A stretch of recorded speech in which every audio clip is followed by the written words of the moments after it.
Honourable member for North Sydney. Very much, Mr Deputy Speaker. And that representation by the member for Oxley, doesn't that just summarise where the government's head is at? I mean, how trivial and juvenile they are in the way they behave in this place and also outside of it.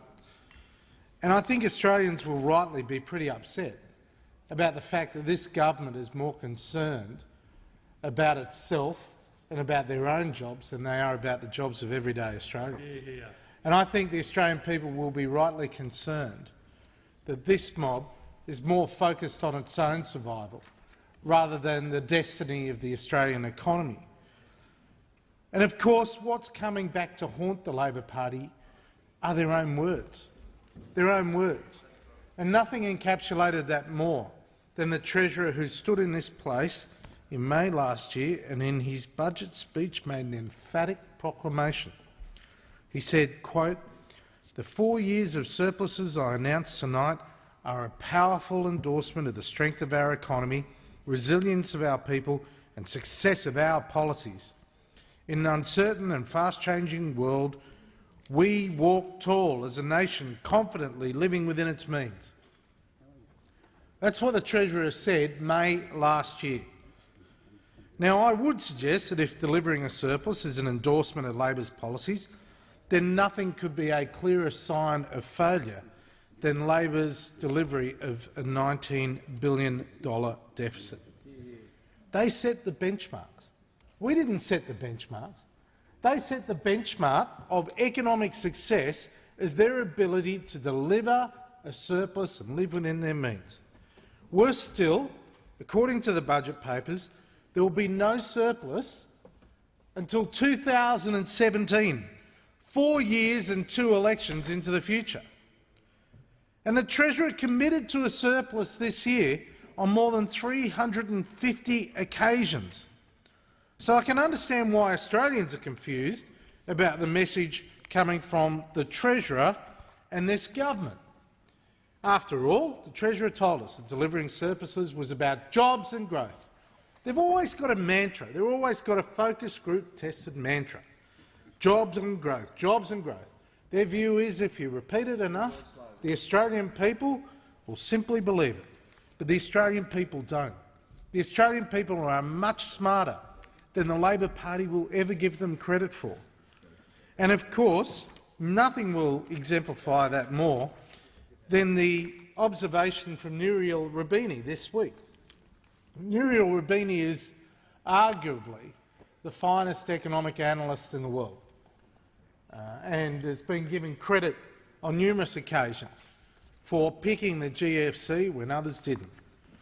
And Nouriel Roubini put out a report on Australia this week, and he said, quote, "Households clearly remain under pressure. Consumer sentiment has also taken a hit due to the government's big miss on the budget this year, which reversed surprisingly strong confidence in early 2013. That's the world's foremost economist saying emphatically that the government's big miss on the budget this year has reversed surprisingly strong confidence that was in the Australian community. The circus that is the modern Labor Party is never going to be able to lead whilst it doesn't know where it wants to go. The circus that is the modern Labor Party will never be trusted by the Australian people for so long as they make the big, heroic promises that at the end of the day they just never deliver. In the past week, we've received more warnings from peak Australian business people about the lack of confidence of business and consumers, and why not? We've had yet again more leadership speculation. Yet again, we are in the middle of another Groundhog Day-like leadership show from the Labor Party. And what are the Australian people going to do? You think they're going to cheer and go out there and spend money in shops and invest in businesses and take a risk employing more people? No, they're not. They're going to sit on their hands hoping one day that stability and predictability will come back to Canberra. Over the past 24 hours we had the Business Council of Australia President Tony Shepherd say, and I quote, We are now seeing that the economy is not as great as it looked. Is it the end of the world? No, it's not. But we will have significant structural adjustment issues in the coming years. They're ringing the bell, Mr Deputy Speaker. They're warning that if we don't move now to address some of the structural challenges, then we're going to have pain in future years. What does the Labor Party care? Most of them are given up. They don't care about future pain. They don't care about future challenges. They just care about their jobs. They just care about whether they've got a chance of holding their seats. They don't care about the country. Toll Holdings Chairman Ray Horsburgh warned this week, and I quote, "There is a general reluctance to spend money. The days of easy money are gone. Financing for projects and capital expenditure is getting tougher." And the head of Australian Equity Strategy Research from Macquarie Bank, Tanya Bramwhite, said, and I quote, "Politically, it's just a shambles. Corporate Australia has just come to a stop. There's zero confidence about where we're headed, and household Australia is much the same." Now, I would have thought the Treasurer would be concerned about those sort of observations. I mean, Macquarie Bank, Nouriel Roubini, Toll Holdings, the President of the Business Council of Australia, Goldman Sachs, a number of others are warning. They're ringing the bells, they're flashing the lights, they are saying there are challenges now and ahead. And what does this government do? What does this government do? It talks about its own leadership problems. It speculates. It talks about whether the member for Griffith is coming back or not. I don't care, and the Australian people don't care. The Australian people care about their jobs, not the job of Julia Gillard or Kevin Rudd. The Australian people care about their destiny, not the destiny of Julia Gillard or Kevin Rudd. The Australian people have had a gutful of the mess that is the modern Labor Party. They've had a gutful of the hubris of an incompetent government that is dividing the nation rather than uniting it, a government that can't get the basics right, whether it comes to the nation's spiralling government debt, whether it comes to the carbon tax or the mining tax or asylum seeker management. In every single policy area that you can imagine, the Labor Party just gets it wrong. No wonder they can't get their own leadership right. What a surprise. If they can't get policy right, how are they going to get leadership right? 3 years ago, almost to the day, Prime Minister Gillard promised, and I quote, "She will lead a strong and responsible government that will take control of our future." Labor's problems with debt show emphatically that the government does not have control of the future.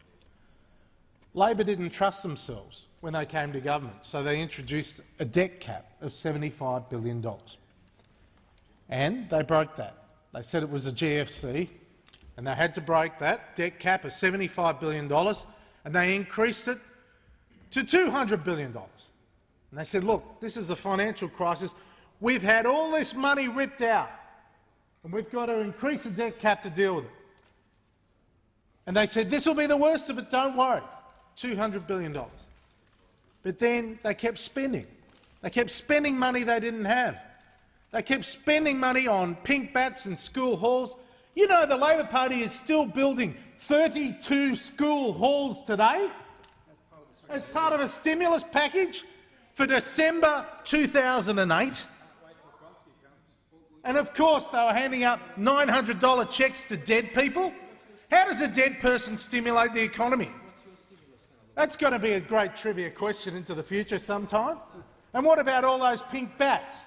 They spend billions of dollars putting pink bats in people's homes and then spend billions of dollars ripping them out.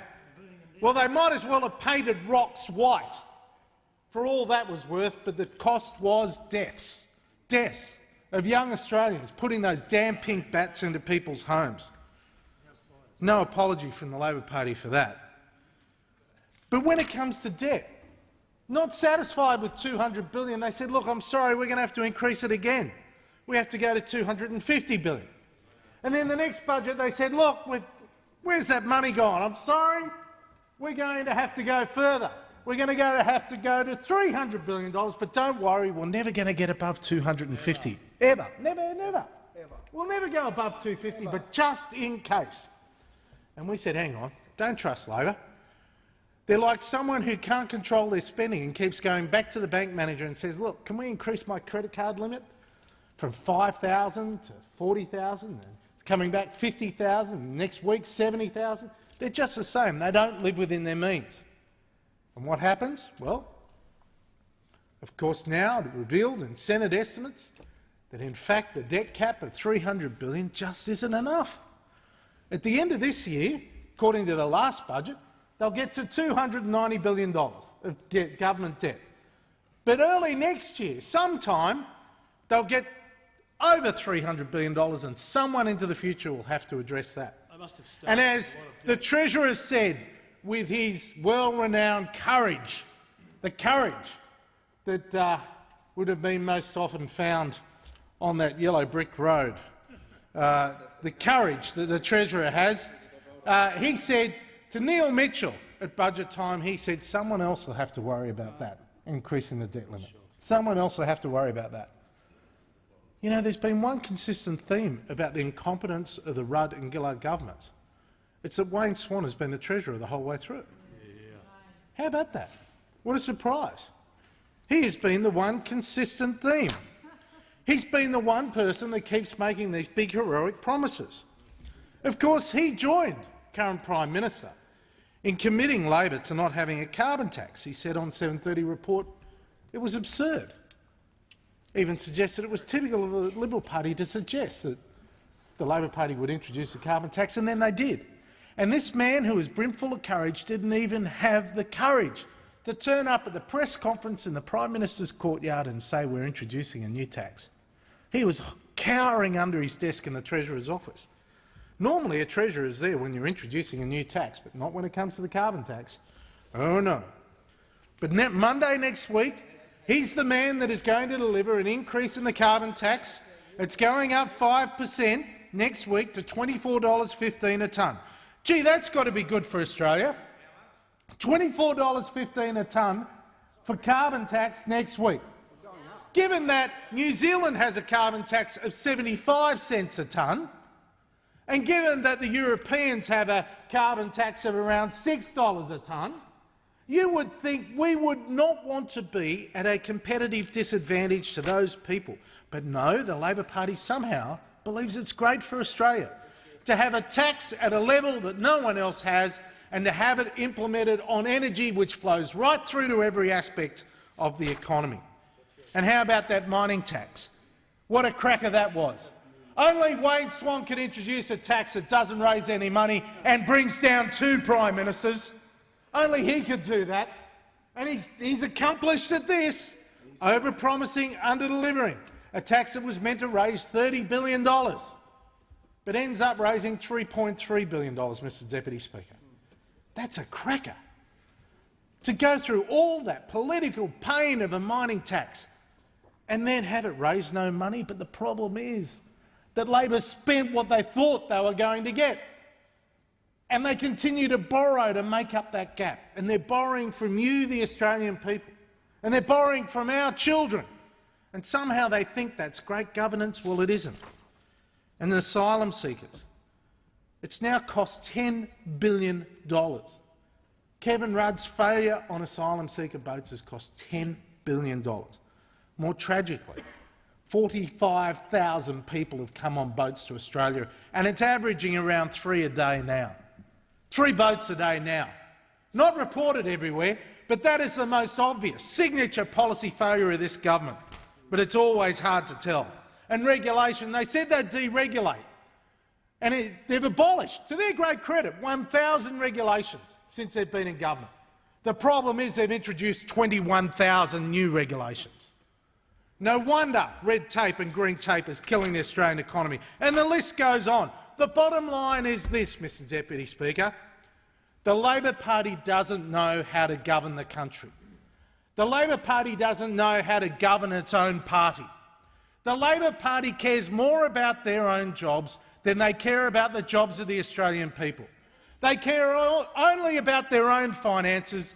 They don't care about the finances of the families and small businesses of Australia. The sooner we have this election, the better. The Australian people are crying out for a change of government.